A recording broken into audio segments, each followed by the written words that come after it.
میں نے جو قرآن مقدس کی آیت تلاوت کیا ہے اس میں پروردگار عالم اخلاص کے تعلق سے ہمیں بتا رہا ہے کہ لوگوں کو حکم دیا گیا ہے کہ وہ صرف اور صرف اللہ کی عبادت کریں. وما امروا الا ليعبدوا اللہ، لوگوں کو نہیں حکم دیا گیا مگر یہ کہ وہ اللہ ہی کی عبادت کریں. مخلصین لہ الدین، دین کو خالص اللہ کے لیے کرتے ہوئے، حنفاء، ہر طرف سے کٹ کر کے یکسو ہو کر کے صرف اور صرف رب کی عبادت. وَيُقِيمُ الصَّلَاةَ وَيُؤْتُ الزَّكَاةَ وَذَلِكَ دِينُ الْقَيِّمَةِ، اور یہ کہ لوگ نماز قائم کریں، زکوٰۃ ادا کریں، اور یہی مضبوط دین ہے، یہی صحیح دین ہے. اس آیت میں اللہ رب العزت نے ہمیں اخلاص سکھایا ہے. اخلاص کا تعلق دل سے ہوتا ہے. اخلاص کی اپوزٹ، اخلاص کا الٹا ریاکاری ہے، دکھاوا ہے.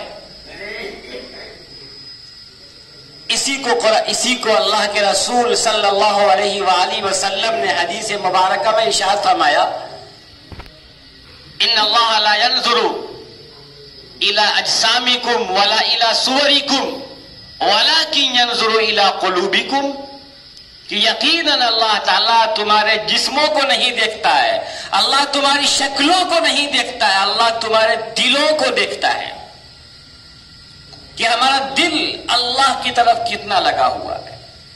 ہم جو بھی کام کریں وہ اللہ کے لیے کریں، کسی کو دکھانے کے لیے نہیں، کسی کو خوش کرنے کے لیے نہیں، کسی کی نگاہ میں اپنی عزت کو، اپنے مقام کو، اپنے مرتبے کو بلند کرنے کے لیے نہ کریں.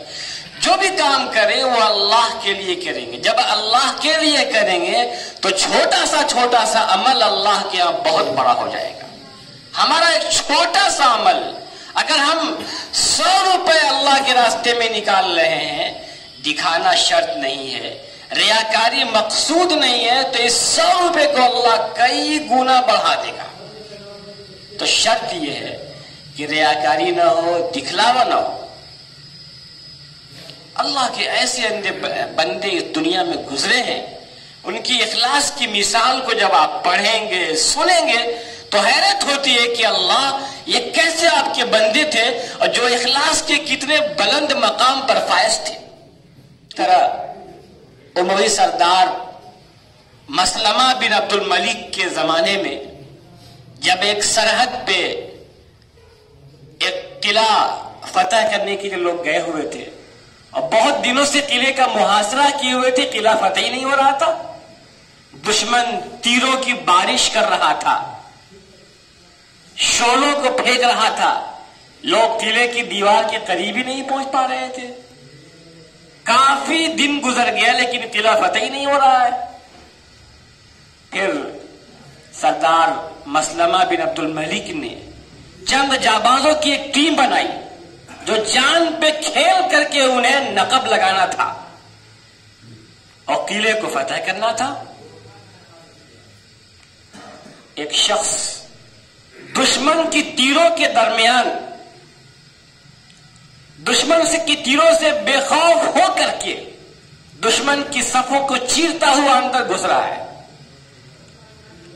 اور شعلوں کی برسات ہو رہی ہے، آگ کے گولے پھینکے جا رہے ہیں. ان تمام چیزوں سے بے نیاز ہو کر کے اپنی جان کی بازی لگا کر کے ایک شخص تیزی کے ساتھ قلعے کے قریب چلا گیا اور اس نے نقب لگا دیا اور اس کی وجہ سے فوج اندر داخل ہو گئی اور فتح حاصل ہوئی. جب قلعہ فتح ہو گیا تو وہ سردار مسلمہ بن عبد الملک نے تمام لوگوں کو جمع کیا اور پوچھا کہ وہ آدمی کون ہے جس نے اپنی جان کی بازی لگا کر کے اتنا بڑا کام کیا، جس کے سر پہ یہ صحرا جاتا ہے وہ کون ہے. کوئی سامنے نہیں آیا، کوئی بندہ سامنے نہیں آیا کہ میں نے یہ کام کیا. حالانکہ وہ چاہتا تو بول دیتا کہ میں تھا، تو اسے بہت زیادہ خطیر رقم سے نوازا جاتا، انعام و اکرام سے نوازا جاتا. اس نے اپنا نام ہی نہیں بتایا، نہ اس نے ظاہر کیا کہ میں کون ہوں۔ آخر مسلمہ کو قسم دینی پڑی، اس نے کہا میں اس نقب لگانے والوں کو اللہ کی قسم دے کے کہتا ہوں کہ وہ سامنے آیا اور بتایا کہ کون ہے۔ پھر ایک شخص اپنے چہرے پہ نقاب لگائے ہوا سامنے آتا ہے اور کہتا ہے مسلمہ، اگر آپ نے مجھے اللہ کا واسطہ نہ دیا ہوتا، آپ نے اللہ کی قسم نہ دیا ہوتا تو میں کبھی بھی اپنے آپ کو ظاہر نہیں کرتا، میں کبھی بھی آپ کے سامنے نہیں آتا۔ اب میں بھی آپ کو اللہ کا واسطہ دے رہا ہوں، میں بھی آپ کو اللہ کا واسطہ دے کے یہ کہتا ہوں کہ آپ بھی مجھ سے میرے نام کے بارے میں سوال مت کیجئے گا کہ میں کون ہوں، میرا نام کیا ہے، میں کس قبیلے سے ہوں، ہرگز آپ ہی مت پوچھئے گا۔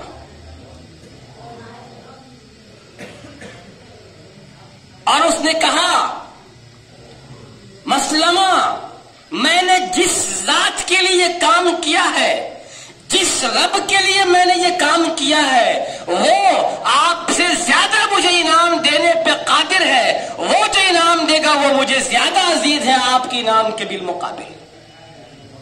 اس کے بعد مسلمہ جب بھی دعا کرتے تو یہ دعا کرتے، اللہ مجھے اس نقب لگانے والے اپنے مرد مجاہد کے ساتھ ہمیں کر دے۔ ان کی دعا ہمیشہ ہوا کرتی تھی۔ کیا اخلاص کے بلند مقام پہ فائز تھے کہ بھرے مجمع میں ایک سردار بادشاہ وقت اس کے سامنے بھی اپنے نام کا اظہار نہیں کیا۔ آگے آئیے، 4 صدی ہجری ہے، ایک بہت مشہور بزرگ ہیں ابو عمرو یزید۔ ان کے زمانے میں اسلامی سرحدات کی حفاظت کے لیے کچھ رقم کی کمی ہو گئی، مالی قلت ہو گئی۔ امیر شہر نے تمام لوگوں کو، اہل خیر حضرات کو ترغیب دیا کہ اسلامی لشکر کو ایک بڑی رقم درکار ہے۔ رات کو ایک شخص خاموشی کے ساتھ چپے سے امیر شہر کے پاس پہنچتا ہے، 2 لاکھ درہم کی رقم لے کر کے۔ اس زمانے میں تصور کریں آپ، 4 صدی ہجری کی بات ہے، 2 لاکھ درہم لے کر کے ایک بندہ وہاں پہنچ رہا ہے اور امیر شہر کے حوالے کر دیتے ہیں۔ ابو عمرو اس کو حوالے کر دیتے ہیں امیر شہر کو، اور کہا کہ آپ لشکر اسلامی میں اس کو استعمال کر لیں۔ صبح کو امیر شہر نے لوگوں کو جمع کیا اور اللہ کا شکریہ ادا کیا اور ابو عمرو کی تعریف کیا کہ انہوں نے، اللہ نے ان کے ذریعے ایک ہماری بڑی مدد فرمائی، ایک بڑی رقم ہمیں عنایت فرمائی، 2 لاکھ کی بڑی رقم درہم میں عنایت فرمائی۔ لوگوں کی حیرت تو ہوتی لوگوں کو کہ اتنی بڑی رقم، لیکن اس سے کہیں زیادہ لوگوں کو حیرت اس وقت ہوئی جب برسر مجلس ابو عمرو کھڑے ہو گئے اور امیر شہر سے یہ کہا کہ میں نے جو رقم آپ کو دی تھی، دراصل وہ رقم میری والدہ کی تھی اور میں نے والدہ سے اجازت نہیں لیا تھا، اب میری والدہ رقم دینے پہ راضی نہیں ہے، لہذا رقم مجھے واپس کی جائے۔ اب تصور کریں آپ کیا گزرا ہوگا۔ اور ابو عمرو کی انسلٹ بظاہر لوگوں کی نگاہ میں نہیں ہوئی کہ پیسہ دے کر کے یہ کیسا بندہ ہے جو پیسہ دے کے واپس لے لیا، واپس کر دیا پیسہ۔ رات کو، اسی رات کو امیر شہر کے پاس ابو عمرو پھر پہنچتے ہیں، وہی 2 لاکھ درہم لے کر کے، اور کہنے لگے امیر شہر یہ رقم میں آپ کو دے رہا ہوں، اس کو اسلامی لشکر میں استعمال کر لیجئے گا، لیکن خدا را آپ کے علاوہ میرا نام کوئی نہ جان سکے کہ یہ رقم کس نے دیا، کہاں سے آئی، کب دیا، اس کا اعلان کسی حالت میں نہ ہو۔ امیر شہر نے کہا ابو عمرو آپ اخلاص کے کس قدر بلند مقام پہ فائز ہو، آپ اخلاص کے کتنے بلند مقام پہ فائز ہو کہ تم نے جو بھی کام یہ کیا محض اللہ کی رضا مندی کے لیے، اللہ کو خوش کرنے کے لیے۔ تصور کریں آپ کیا ان کے اندر اخلاص تھا، کیسے مخلص بندے تھے لوگ اللہ کے۔ ہم تو چھوٹا سا کام کرتے ہیں، سوچتے ہیں کہ لوگ بھی ذرا دیکھ لیں، تھوڑا میرا نام بھی ہو جائے گا، لوگ خوش ہو جائیں گے۔ لوگوں کی نگاہ میں نام ہونے سے کوئی فائدہ نہیں ہے۔